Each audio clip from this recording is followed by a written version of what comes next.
Self sponsorship নিয়ে হয়তোবা এখন অনেক কথা হচ্ছে। তো এই সেলফ স্পন্সরশিপটি আসলে কি? যদি কাইন্ডলি সংক্ষিপ্ত করে বলতেন আমাদের জন্য প্লিজ।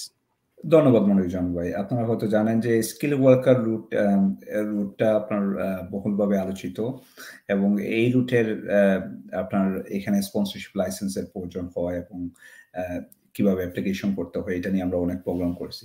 বাট এই যে টপিকটা সেলফ স্পন্সরশিপ লাইসেন্স বা সেলফ স্পন্সরশিপ যেটা স্কিল ওয়ার্কারে, এটা মূলত আপনার কোনো পার্টিকুলার রুট না। আপনারা যদি দেখেন কোনো পার্টিকুলার রুট না, আপনার কোনো হোম অফিসের কোনো ওয়েবসাইটে এটা নিয়ে আপনার ডিটেল পাবেন না যে এখানে একটা পার্টিকুলার ক্যাটাগরি আছে যেখানে আপনি সেলফ স্পন্সর করে আপনি স্কিল ওয়ার্কারে ঢুকতে পারবেন।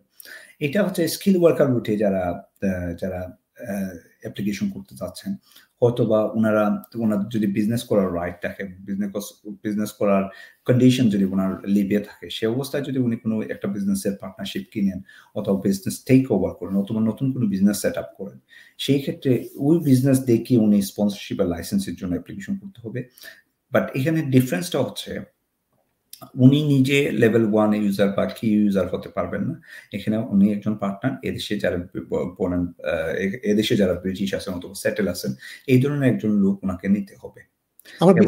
তাহলে আপনার প্রক্রিয়া এবং রিকোয়ারমেন্টস আমরা শুনবো। তাহলে আমরা যদি সামারাইজ করি আপনার যে কথা সেলফ স্পন্সরশিপ, এটি এক্স্যাক্টলি কোনো হোম অফিসের কোনো ল না, বা এটি একটি স্কিল ওয়ার্কার স্পন্সরশিপ লাইসেন্স এবং স্কিল ওয়ার্কার এটির কম্বাইন্ডের একটি প্রক্রিয়া, যার মাধ্যমে যে কেউ তাকে নিজেকে স্পন্সর করতে পারে।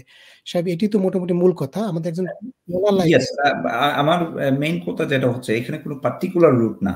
যেমন আপনি যে কোনো রুটের একটা পার্টিকুলার রুট থাকে, যেমন আপনার স্টার্ট আপের জন্য একটা রুট আছে, স্টুডেন্ট ভিসার জন্য একটা রুট আছে। এই ধরনের কোনো পার্টিকুলার রুট না যে আপনি সেলফ স্পন্সর করে স্কিল ওয়ার্কারে ঢুকতে পারবেন। There is no route. আপনারা এই ধরনের কোনো রুট পাবেন না বা গাইডেন্সে কোনো জায়গায় বলা নাই। বাট এটা হচ্ছে, এই প্রক্রিয়াটা হচ্ছে এরকম যে আপনি স্কিল ওয়ার্কারটারে ইউজ করতে পারবেন যদি আপনি কোনো বিজনেস টেক ওভার করেন অথবা কোনো বিজনেস আপনি নিজে সেট আপ করেন। জি, আমরা পদ্ধতি শুনবো সাহেব। আমাদের একজন কলার লাইনে আছে, আমরা কলটা নিয়ে নিই। জি ভাই, কে আছে লাইনে? আপনার প্রশ্নটি করুন প্লিজ।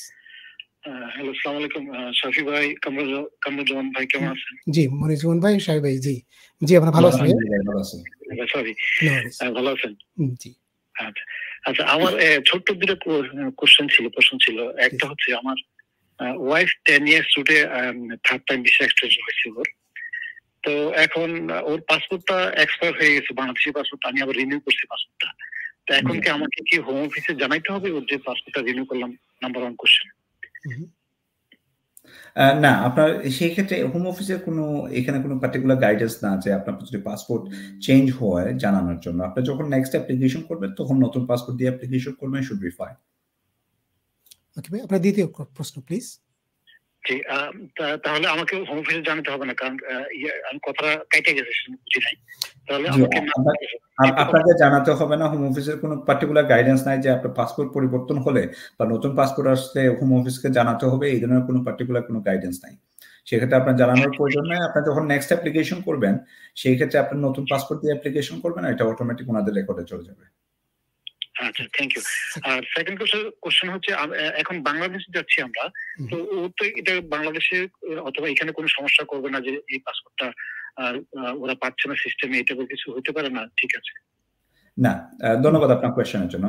এখানে তারা কি দেখবে, মানে পাসপোর্টের কাজটা হচ্ছে, পাসপোর্ট হচ্ছে ট্রাভেল ডকুমেন্ট, রাইট? বায়োমেট্রিকটা হচ্ছে ভিসা।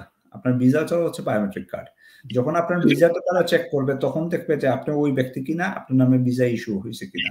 পাসপোর্ট হচ্ছে ট্রাভেল ডকুমেন্ট। এটা এক দেশ থেকে আরেক দেশে ট্রাভেল করার জন্য যে ডকুমেন্টস প্রয়োজন হচ্ছে, এটা হচ্ছে সেই ভিসা, রাইট? সেই পাসপোর্টটা হচ্ছে সেটা। এবং বায়োমেট্রিকটা কার্ড হচ্ছে আপনার এই দেশে ঢোকার জন্য আপনার পারমিশন আছে কিনা, এটা বায়োমেট্রিক কার্ড আছে। অথবা বর্তমানে যে ই ভিসা, যেটা আমরা ভবিষ্যতে ওইটাতে আমরা আস্তে আস্তে ঢুকতেছি।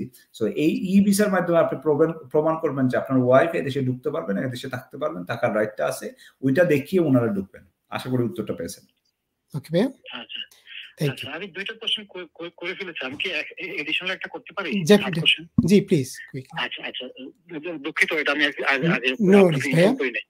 আচ্ছা, আমি আজকে একটা ইমেল পাইছি হোম অফিস থেকে যে ওর ভিসাটা আমার ই ভিসা করতে হবে, যে বায়োমেট্রিকটা। তো এটা কি আমি এখনই করে ফেলবো না বাংলাদেশ থেকে ব্যাক করার পরে করবো? এটা এটা সাহেব যে কোনো সময় করতে পারবে কিনা আমরা এই বিষয় নিয়ে আমাদের এই অনুষ্ঠানে আরো আমরা বিস্তারিত আলোচনা করবো একটু পরে। সাহেব আপনি ওনার প্রশ্নের উত্তরে একটু সংক্ষিপ্ত করে দিয়ে দিতেন। ধন্যবাদ আপনার কোয়েশ্চেনের জন্য ভাইয়া। বায়োমেট্রিক কার্ডটা ভ্যালিড হচ্ছে 31st of December 2024।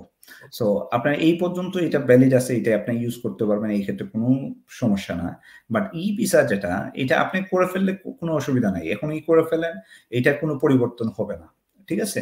তো এখন করে ফেললে এটা যেটা আপনি পরবর্তীতে করতে আসছেন, এখন করলেও এটা কোনো সমস্যা হবে না। So it's up to you, আপনি নিজে করতে পারবেন। যেহেতু আপনি 31st of December ভিতরেই চলে আসবেন, রাইট? সেক্ষেত্রে আপনি বায়োমেট্রিক কার্ড নিয়েও যেতে পারেন, অথবা আপনার ভিসা করেও যেতে পারেন, এই ক্ষেত্রে কোনো সমস্যা নেই। ওকে, অনেক ধন্যবাদ ভাইয়া, থ্যাংক ইউ ভেরি মাচ। আপনি ভালো থাকবেন ভাইয়া, অনেক অনেক ধন্যবাদ। জি জি ভাইয়া বলেন। আমাদের সবই আমাদের একজন করার লাইনে আছেন, আমি যদি কালটি কোন জি ভাই কি আছেন লাইনে প্লিজ? জি জি, আসসালামু আলাইকুম ভাই, ভালো আছেন? ভালো আছি ভাইয়া, আপনি কেমন আছেন? জি আলহামদুলিল্লাহ ভালো আছি, আপনাদের অনুষ্ঠান শুনতেছিলাম। Thank you. শাফি ভাই, আমার একটা কোয়েশ্চন প্লিজ। জি ভাইয়া, কোয়েশ্চন। জি আসসালামু আলাইকুম শাফি ভাই। ওয়ালাইকুম আসসালাম। 13 years রানিং আমি ইউকেতে আছি, এন্ড আমার অলমোস্ট আমার লাস্ট মানে হিয়ারিং হয়েছে যখন 2022 তে, জাজ অ্যাকসেপ্ট করছেন আমার প্রাইভেট লাইফ দেশে আছে, অ্যাকসেপ্ট করছেন কিন্তু ভিসা দিছেন না। তো এই মুহূর্তে যদি আমি কোনো ইন্ডিপেন্ডেন্ট লিভ টু রিমেইন কোনো মহিলার বিয়ে শাদী করি, কোনো চান্স আছে আমি আমার মানে পেপার আরেস্ট হইল এডিশনালি এখানে কি ইনকাম থ্রেশহোল্ড দেখানোর প্রয়োজন আছে? জি ধন্যবাদ ভাইয়া।